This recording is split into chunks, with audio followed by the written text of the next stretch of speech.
Welcome back. Practice set 4. Will you please tell me how long you will take to credit this sum to my name? कृपया आप मुझे बताएंगे कि आपको कितना समय लगेगा यह रकम मेरे नाम करने में। देखो, ये बोलचाल में हम भले ही बोल देते दिस माई नेम, लेकिन आपके नाम नहीं किया जाता है, आपके अकाउंट पे चढ़ाया जाता है। तो दिस सम मतलब यह अमाउंट आप मेरे अकाउंट पे क्रेडिट करने में, चढ़ाने में आपको कितना समय लगेगा। बोलचाल में बोल देते मेरे नाम पे डाल दीजिएगा, लेकिन नाम मेरे नाम पे इंग्लिश में उसके लिए माई नेम नहीं कहेंगे, माई अकाउंट कहेंगे। तो आई होप कि आपको ये समझ में आ गया होगा। Will you please tell me how long will you take to credit this sum to my account. ठीक।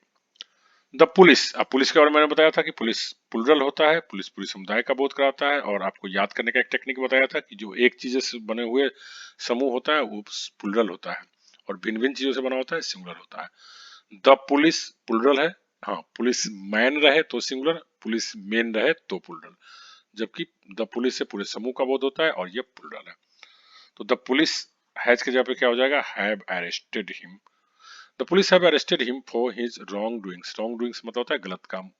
उसके फॉर मोर देन 5 टाइम्स, 5 बार से अधिक बार गलत करने के लिए पुलिस ने उसे गिरफ्तार किया है।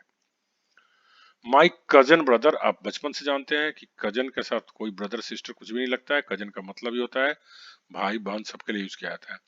My cousin who lives in America, मेरी डिपेंड करता है सेंटेंस में आगे किसके बारे में बात कर रहा है। हिज ब्रदर आगे लिखा हुआ है, इसका मतलब क्या हो गया, लड़का है। तो my cousin who lives in America, मेरा चचेरा भाई जो अमेरिका में रहता है, इज कमिंग टुमारो, वो कल आ रहा है, to attend his brother's marriage ceremony, अपने भाई के शादी के समारोह में शामिल होने के लिए। फाइनली, फाइनली मतलब होता है अंतत्वगत्वा। ज्यूरी, ज्यूरी के बारे में आप जानते हैं कि जब एक मत रहता है तो सिंगुलर, और डिवाइडेड रहता है तो प्लुरल। तो क्या हो जाएगा, वर डिवाइडेड है मतलब plural. Finally the jury were divided over an issue, एक मुद्दा पे अंतत्वगत्वा ज्यूरी मतलब पंचों का जो दल था वो आपस में बटे हुए थे। Which did not auger well, auger well मतलब होता है शुभ संकेत होना, संकेत होना। Which do not auger well by any means, by any means मतलब किसी भी तरीके से, तो यह जो किसी भी तरीके से शुभ संकेत नहीं है। If you score more than 90% marks, score मतलब बनाना, मैच वगैरह में देखते ना, मैं मार्क्स स्कोर करते हैं। तो if you score more than 90%, और परीक्षा में मार्क्स क्या करते हैं, आप स्कोर करते हैं। कहते हैं कि अगर आप परीक्षा में मार्क्स इन द एग्जामिनेशन, अगर परीक्षा में आप 90% से ज्यादा मार्क्स स्कोर करेंगे, you will be granted free ship, कोई वर्ड नहीं होता है, फ्री स्टूडेंटशिप होता है।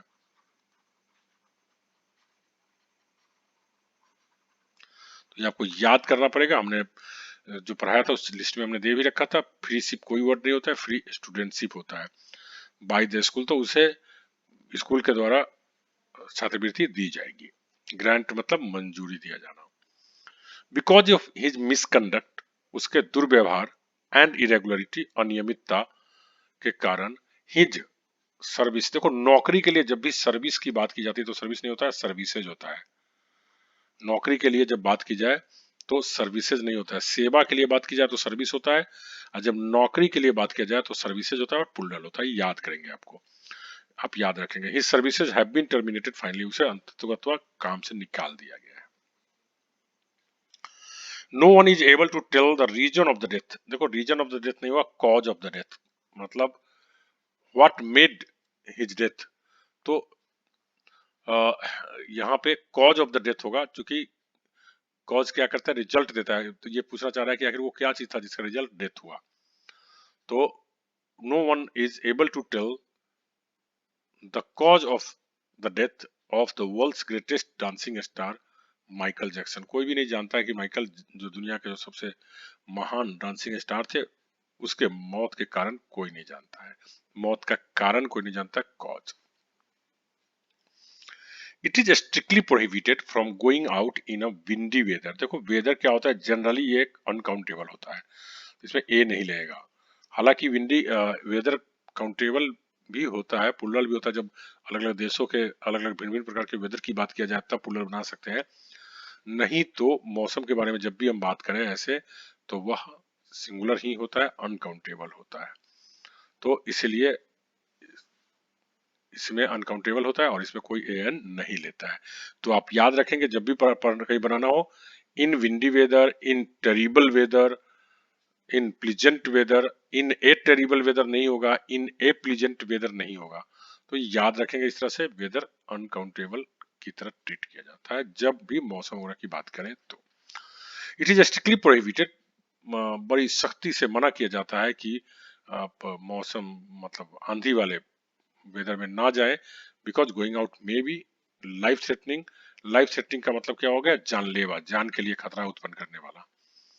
तो जाना जान के लिए खतरा उत्पन्न करने वाला हो सकता है, इसलिए नहीं जाना चाहिए। If the item is not satisfactory, अगर आइटम संतोषजनक नहीं है, I assure you on behalf of the company, मैं कंपनी की तरफ से, ऑन बिहाफ ऑफ मतलब की तरफ से, एश्योर मतलब विश्वास दिलाना, I assure you on behalf of the company, company की तरफ से मैं विश्वास दिलाता हूँ, you will get all your money. Money uncountable होता है, मनीज नहीं होगा, एस नहीं लगेगा, मनी अनकाउंटेबल होता है, और अनकाउंटेबल क्या होता है? सिंगुलर होता है। तो you will get all your money, तो मेरा सारा पैसा मिल जाएगा बैक वापस। राइट नाउ, अभी अभी, I can not talk to you, मैं आपसे बात नहीं कर सकता एनी मोर, और ज्यादा, बिकॉज क्योंकि आई हैव, फिर यहाँ पे आ गया वर्क। वर्क क्या है? अनकाउंटेबल है, इसके साथ ए एन का प्रयोग नहीं होता। I have urgent work to finish, मेरे पास अनिवार्य काम है पूरा करने के लिए, which I was suppose to finish only yesterday, जिसे मुझे कल ही पूरा करना था।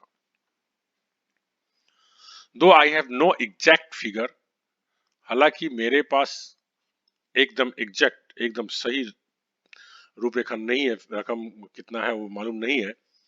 आई कैन फाइनली से, मैं अंततः तो ये कह सकता हूँ दैट, अब देखो अराउंड बिलियंस, यहाँ पे एक कॉमन सेंस लगाना है, लगभग लाखों नहीं, लगभग, या तो लगभग कह रहे हो तो कहो लगभग 1 लाख, ठीक है, और नहीं तो अराउंड नहीं लगेगा। जब लाखों कह रहे हैं तो फिर अराउंड नहीं लगेगा। इसका दो तरीका हो सकता है बनाने का, that millions would have been spent over the project, दसों लाख क्या है रुपए इस प्रोजेक्ट पे खर्च किए गए होंगे, या a million would have been spent over the project, around a million would have been spent over the project, लगभग एक, मतलब लगभग 1 मिलियन, मिलियन मतलब 10 लाख की रकम इस प्रोजेक्ट पे खर्च किया गया होगा। तो इस तरह से दो उपाय बनता है बनाने का आपको। Looking at the present scenario, वर्तमान परिदृश्य को देखते हुए, सिनेरियो मींस परिदृश्य, it is very obvious that, यह एकदम स्पष्ट है, that no Sonia but only Indira. तो यहाँ नो सोनियाज हो जाएगा, पुल्लल कर देंगे। देखो प्रॉपर नाउन को जब पुल्लल कर सकते हैं हम, मतलब सोनिया जैसे लोग, सोनिया का मतलब क्या हो गया? सोनिया जैसे लोगों की जरूरत नहीं है, बट ओनली इंदिरा, इंदिरा जैसे लोग। तो इंदिरा एक का बोध कराया जा रहा है, इंदिरा यहाँ सोनिया जैसे बहुत सारों का बोध करा रहा है, तो इसलिए यहाँ सोनियाज हो जाएगा, but only Indira can think any better about the remedial solution to the cross border terrorism. कहते हैं कि वर्तमान परिदृश्य को देखते हुए यह स्पष्ट है कि आज सोनिया जैसे लोग नहीं, बल्कि इंदिरा जैसे लोग, जो बॉर्डर पे, सीमा पे जो आतंकवाद हो रहा है, क्रॉस बॉर्डर सीमा पे जो सीमा पार से जो आतंकवाद हो रहा है, उसका समाधान निकाल सकती है। तो इंदिरा जैसी लोग निकाल सकती है, सोनिया जैसी नहीं। जनरली पीपुल हेजिटेट टू से, साधारणतः लोग हिचकिचाते हैं कहने में, but I never feel like anything, लेकिन मुझे ऐसा कोई फीलिंग नहीं होती है, when I have to tell somebody, जब मुझे किसी को कहना होता है, how much I get in hands. In hands नहीं होगा, इन हैंड होगा। यहाँ how much I get in hand का मतलब क्या हो गया? मुझे कितना पैसा मिलता है, सैलरी की बात कर रहा है। तो कहता है कि बहुत सारे लोग सैलरी बताने में हिचकिचाते हैं, लेकिन मैं नहीं हिचकिचाता हूँ, मैं स्पष्ट रूप से बोल देता हूँ कि how much I get in hand. In hand होता है, इन हैंड्स नहीं, क्योंकि एक हाथ से लोग जनरली लेते हैं। I understand things very clearly, मैं चीजों को बड़ी स्पष्ट रूप से समझता हूँ, बिकॉज क्योंकि they are explained word for word. आपको मैंने पहले बता रखा है कि कभी भी बीच में प्रीपोजिशन हो, ठीक है, और दोनों तरफ सेम वर्ड हो, तो ये दोनों सिंगुलर ही होगा हर हाल में। Village after village, word for word, ठीक है, तो ये आप याद रखेंगे, पहले भी बता रखा है मैंने। तो कहता है यहाँ वर्ड्स फॉर वर्ड्स नहीं होगा, वर्ड फॉर वर्ड, मतलब एक एक शब्द। कहता है I understand things very clearly, मैं चीजों को बड़ी स्पष्ट रूप से समझ पाता हूँ, because they were explained word for word, क्योंकि मुझे वो चीजें शब्द एक एक शब्द करके समझाया गया था। द ऑब्सेक्वे, देखो ऑब्सेक्वेन नहीं कोई वर्ड होता है, ये इसका वर्ड होता है ऑब्सेक्वेज। क्यों? क्योंकि ये होता है दाह संस्कार, जो रिचुअल सेरेमनी जो होता है किसी के मर जाने के बाद, तो उसके लिए ऑब्सेक्वेज यूज किया जाता है, और ये पुल्लल में ही यूज होता ही है। द ऑब्सेक्वेज ऑफ हिज फादर, मतलब उसके पिताजी के कर्मकांड, दाह संस्कार, क्रियाक्रम, कैन नॉट बी परफॉर्म्ड, नहीं पूरा किया जा सकता है, until his eldest son who lives in America arrives here, उसका सबसे बड़ा बेटा जो अमेरिका में रहता है यहाँ पहुंच नहीं जाता है। These days all the news, आप जानते हैं न्यूज हमेशा सिंगुलर होता है, न्यूज क्या होता है? हमेशा सिंगुलर होता है। These days all the news, आजकल इन दिनों सभी खबर, by various न्यूज एजेंसीज, जो भिन्न भिन्न न्यूज एजेंसी से मिली होती है। अब यहाँ आर नहीं होकर के क्या हो जाएगा? इज, क्योंकि बात की जा रही है न्यूज के लिए। Is very hard to believe, पर विश्वास करना बहुत मुश्किल है। As they are mean to increase their TRP only, क्योंकि उनका मेन उद्देश्य होता है अपना टीआरपी बढ़ाना। टीआरपी मेनली क्या होता है कि कितने व्यूअर्स देखते हैं,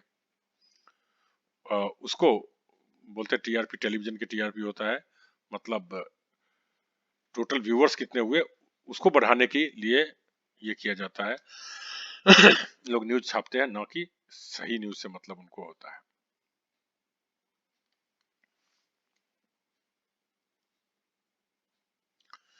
various things having taken into consideration, बहुत सारी चीजों को ध्यान में रखते हुए, इट बिकम्स क्वाइट ऑब्वियस, यह एकदम स्पष्ट हो जाता है, that the politics of our country. अब देखो यहाँ जनरली पॉलिटिक्स विषय का बोध नहीं करा रहा है, आपकी कंट्री का पॉलिटिक्स की बात करा रहा है, तो अब यहाँ पे क्या हो जाएगा? पुलरल। आपको मैंने बता रखा है, जब सब्जेक्ट का नाम हो, सब्जेक्ट की बात करें, तब पॉलिटिक्स सिंगुलर होता है। आर बेस्ड ऑन नेपोटिज्म, यह भाई भतीजावाद पर निर्भर है। नेपोटिज्म क्या होता है? भाई भतीजावाद। भाई भतीजावाद क्या होता है? कोई किसी का बाप अगर बड़ा ऑफिसर बन गया तो अपने बेटा सबको उसमें लगा लेता है, कोई बाप नेता बन गया तो बेटा को नेता बना लेता है, तो ये होता है भाई भतीजावाद, अपने प्रायों को घुसा लेना काम है, गलत तरीके से। In my book everyone should take interest in paintings and poetries. आप जानते हैं पोएट्रीज कोई वर्ड नहीं होता है, पोएट्री होता है। तो इन माई बुक, मेरी किताब में, everyone should take interest in paintings and poetry, सब लोगों को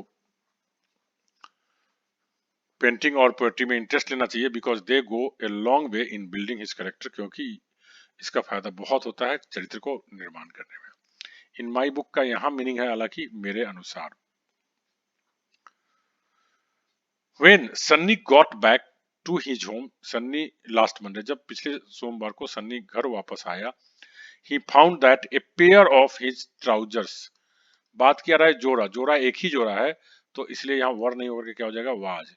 वाज बर्न्ट बैडली, बुरी तरह से जले हुए थे। बर्न्ट है यहाँ पे, ये BURNT। In India law and order is not as good as it should be, Bharat में कानून व्यवस्था वैसी नहीं है जैसी इसको होना चाहिए। एंड रीजन बीइंग दिस, और इसके होने के पीछे का जो वजह है, पुलिस नेवर रिच। अब देखो सीधा पुलिस यूज किया गया, तो पुलिस यूज किया गया तो पुलरल, पुलरल हुआ तो रिच होगा ना, पहुंचना, रिच हुआ, रिचेज नहीं होगा। इन टाइम, क्योंकि पुलिस समय पर नहीं पहुंचती है। टू रेस्क्यू द वंस, ऐसे लोगों को बचाव करने में, रेस्क्यू मतलब क्या होता है? बचाव करना। हु नीड देम मोस्ट, जिनको उनकी सबसे ज्यादा आवश्यकता होती है, सबसे ज्यादा जरूरी होती है।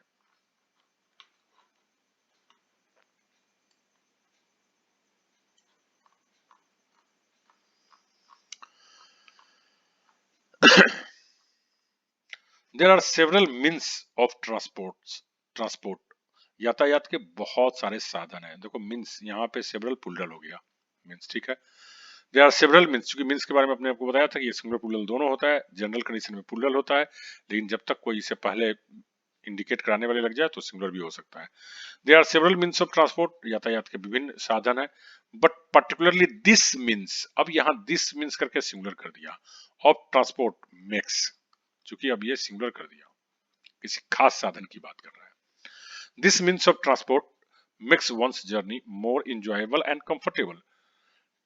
यह साधन यातायात के ज्यादा आनंददायक और आरामदायक यात्रा बना देता है। The officer said that he appreciated his staffs coming. देखो दो तरीका है ऐसे, एक तो या एफ के ऊपर एपोस्ट्रोफी एस लगाओगे तो किसी एक स्टाफ की बात करेगा, लेकिन जब एस के बाद लगाओगे तो सभी स्टाफ्स की बात करेगा। The officer said that he appreciated his staffs coming. अब देखो ये स्ट्रक्चर क्या है, का आना, का ना वाला अपने को हमने रूल बता रखा है, का ना और ते हुए। तो इसका क्या रूल आपने पढ़ा हुआ है कि का ना रहे तो नाउन रहेगा, तो नाउन पे एपोस्ट्रोफी एस प्लस भी फोर लगता है। तो यहाँ स्टाफ क्या है, नाउन है, तो यहाँ एस ऑलरेडी है तो केवल एपोस्ट्रोफी लग जाएगा और बी फोर। अपने स्टाफों का आना को ऑफिसर प्रशंसा करते हैं ऑन टाइम समय पर आने का, एंड कोऑपरेटिंग हिम और उसको उनको सहयोग करने के लिए। Yesterday, कल, I visited Madhav's and Meenakshi's house but I found that couple, couple मतलब क्या होता है, पति पत्नी, तो पति पत्नी का दोनों का अलग घर नहीं होगा। जब एक ही घर होगा तो आप नियम जानते हैं, जब दो व्यक्तियों का या दो से अधिक व्यक्तियों का एक ही चीज पे समान अधिकार हो तो अंतिम नाउन पे एपोस्ट्रोफी एस लगता है। तो यहाँ माधव पर से हट जाएगा, केवल मीनाक्षी पर रहेगा। Yesterday I visited Madhav and Meenakshi house, मैं कल माधव एवं मीनाक्षी के घर गया था, but I found the couple was not at home, लेकिन मैंने पाया कि दोनों युगल घर पे नहीं थे, मतलब पति पत्नी घर पे नहीं थे। कपल मींस पति पत्नी। You must know that I have always followed your suggestion, आपको मालूम होना चाहिए कि मैं हमेशा आपके सलाह का अनुसरण किया हूँ। एंड नो बडी एल्सेज, आप पढ़े हैं कि जब एल्स लगा हो और काके की का बोध कराना हो तो नो बडी पे नहीं होकर के क्या होता है, एल्स पे एपोस्ट्रोफी एस लगता है और इसका उच्चारण हो जाता है एल्सेज, एंड nobody else's। तो यू मस्ट नो, आपको मालूम होना चाहिए, that I have always followed your suggestion, कि मैं हमेशा तुम्हारी सलाह को माना हूं, एंड nobody else's और किसी और के सलाह को नहीं। Beyond any shade of doubt, बिना किसी शक संदेह के। योर एडवाइसेज, आप जानते हैं एडवाइसेज नहीं होता है, सलाह के लिए एडवाइस होता है, एडवाइसेज कर देते हैं तो सूचना हो आता है। तो your advice are the proof of discerning mind, discerning मतलब होता है विवेकपूर्ण, विवेकपूर्ण दिमाग वाले व्यक्ति, एंड प्रैग्मेटिक अप्रोच, प्रैग्मेटिक मतलब होता है व्यवहारिक, अप्रोच मतलब तरीका। इससे पता लगता है कि एक साबुत है कि वह बहुत विचारवान दिमाग का और व्यवहारिक तरीका अपनाने वाला व्यक्ति रहा है। सो दैट्स ऑल, इस तरह से यह चैप्टर भी कंप्लीट हो गया। Thank you very much.